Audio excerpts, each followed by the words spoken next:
Toby Keith. You look like you're parched, man. Yeah?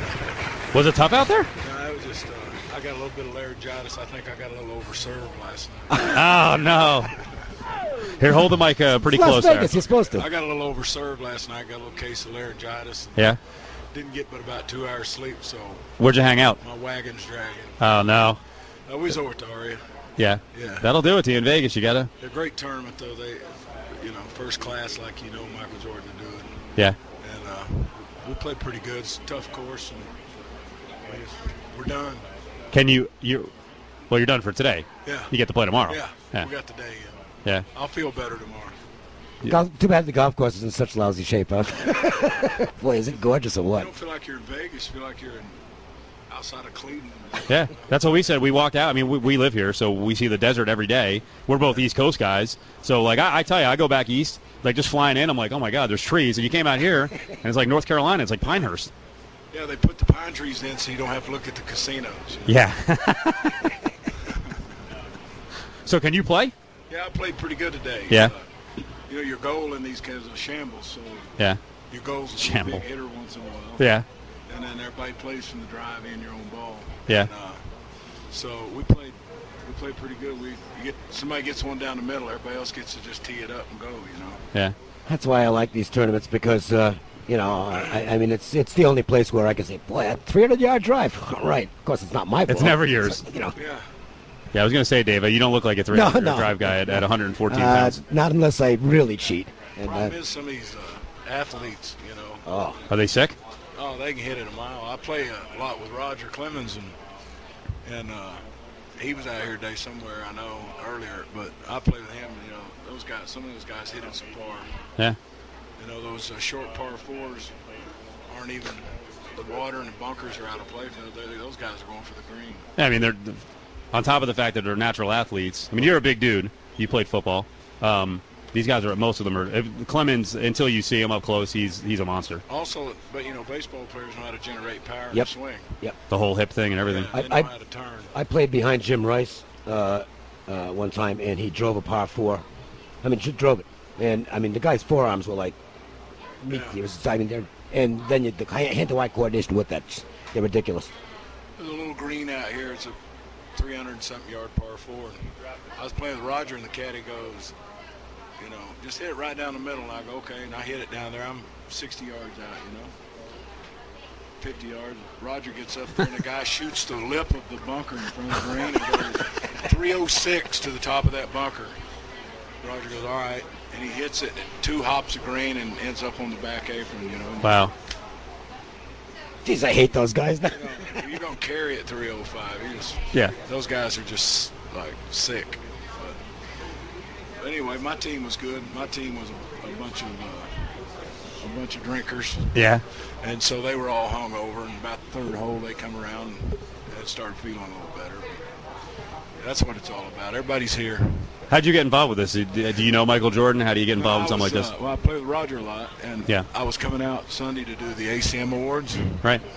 And so I was going to come Friday anyway, and rehearsals are Saturday, and then the show is Sunday. And so I was going to come out anyway, and he goes, hey, you ought to come in an extra day early and play in the Jordan. And I said, all right. So, Yeah. Twist my arm. yeah. That's Toby Keith. You get to play a great golf course. Mm-hmm. So are you performing? Yeah. You going to be able to? Yeah. You'll get it back? I get to perform for in the first 15 minutes of the show and then sit there 3 hours and wait on the Entertainer of the Year. Yeah. So it's, I'll probably go sit on the bus. What are those shows like for the entertainers? Are they fun or are they just totally annoying? Once your first 3 or 4 you go, you sit out in the audience the whole time. You're just like, Yeah. this is all cool. You're down for Yeah. it. And after about 10 years of that crap, you know what? I think there's some Sports Center or reruns on the bus. Andy Griffith. Very nice. Yeah.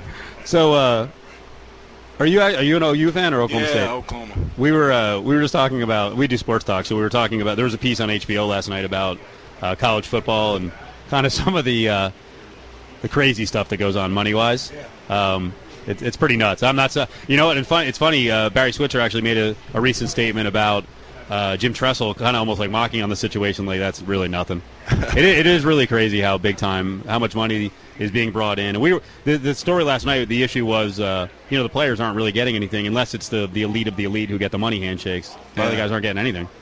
Well, if there's somebody with their hand out and he's a good enough player at any university, it can happen at any time. Yeah. And the school can get blamed sometimes. They have to carry all the burden. Yeah. But sometimes it's just a booster that knows somebody, and they just fund the kid, and you're in trouble, So. Well, the crazy part is the fan base doesn't help either sometimes. Like, I mean, as good as Oklahoma's been, sounds like at times they're like, hey, let's go, Stoops, let's get it together. I mean, the expectations are insane. I had a player one time. I coached my son's little league team and his middle school team, and I had a player come out and speak to him, at a function, and he thought, after I did, he called me. He thought, well, now that I know him, I'll call him. And he was raising money for a mission trip to Africa for his church. Yeah. And totally legal and everything. Yeah. And he goes, I need to raise $20,000 and I've got 20 people I'm calling. And I go, I'll give you $5,000. And he goes, you would? That's great. And I said, yeah, I'll just make this check out to you. And he goes, no, don't make that check out to me. Make it out to the church. He said, there's ways we got to do this, man. But they're most of the kids that are good kids are usually pretty good about knowing right from wrong on that. Yeah, one of the issues we were getting into was the rights of the college players because they signed away their rights when they're 17, 18, and they've got the video games now. Yeah. I would think an entertainer kind of goes through the same thing at the beginning of your career, where it's like, and if you don't watch your rear end at the start of your career, you can get freaking railroaded for a long time. Yeah, but we take handouts. There's no morality issues. Nah, the zeros and the commas are out on the check. We'll play in a phone booth, No question. Did you when you were starting out, did you come to Vegas a lot? Did you get to play here a lot? Yeah, Vegas. I've got some really close friends here. I have a bar over at Harris. Of course, yeah. And, it's a great place, but really cool place. They started it. They said we want a bar here, and they said we're gonna put it into play, and they kind of invented it. Said you'll own it, but if you put it in a town where there's a Harris, we want first right of refusal. Yeah. And so we've got 11 of them going, and they put the first one in here, and that connection of getting that going dated back about 14 years. Yeah. When I first came to town, and you remember Arizona Charlie's? Is it still here? Oh yeah. Yep, sure is. Yeah, that was the first venue I played, and I had one song on the radio, and they put me on a riser over the slot machine. Yeah. Really? No kidding. So you were an old day Bevertainer. And I had a big song out. My first song was real big, and they packed in there and they stood in the aisles, and then at the end of the deal, one guy goes, "That was a great idea. That worked out good." And the head guy goes, "That didn't work out worth a damn." So why? He goes, "Because my slot machines weren't getting used." I knew that was coming. What do you want you to do? Just stand there? Well, they thought they ought to move it over to another room where they didn't have slot machines, and we were covering the one people that were watching weren't playing slots, and the people that wanted to play slots couldn't get to them. Yeah, we're big here on if anything interrupts the gambling, they don't want you. Yeah, understandable. If I won, I wouldn't want some hillbilly up here saying on top of the damn. That's Toby Keith. We'll get you out of here because we want you to rest your voice. But okay. Last thing, Dave's a Providence guy in New England. I'm from New Jersey. I like country music, but I understand the benefit of liking country music. We have your country bar. There's other country bars. There are nice girls there. We were talking about Conway Twitty, right? As kind of like an old school horn dog, and we were trying to explain to Dave on the show yesterday, like, Dave, country women are where it's at. Or where it's at. It's good stuff. No question. Come on, man. Well, I heard the lyrics to his songs, and he wasn't really talking about the country women as much as the country 14-year-olds. It sounded like, it's not He doesn't look like a guy that turned anything down to me. No, you're damn right about that. I don't think he ever did. Especially the way things are going now. I bet he's got a pretty low call factor. Yeah.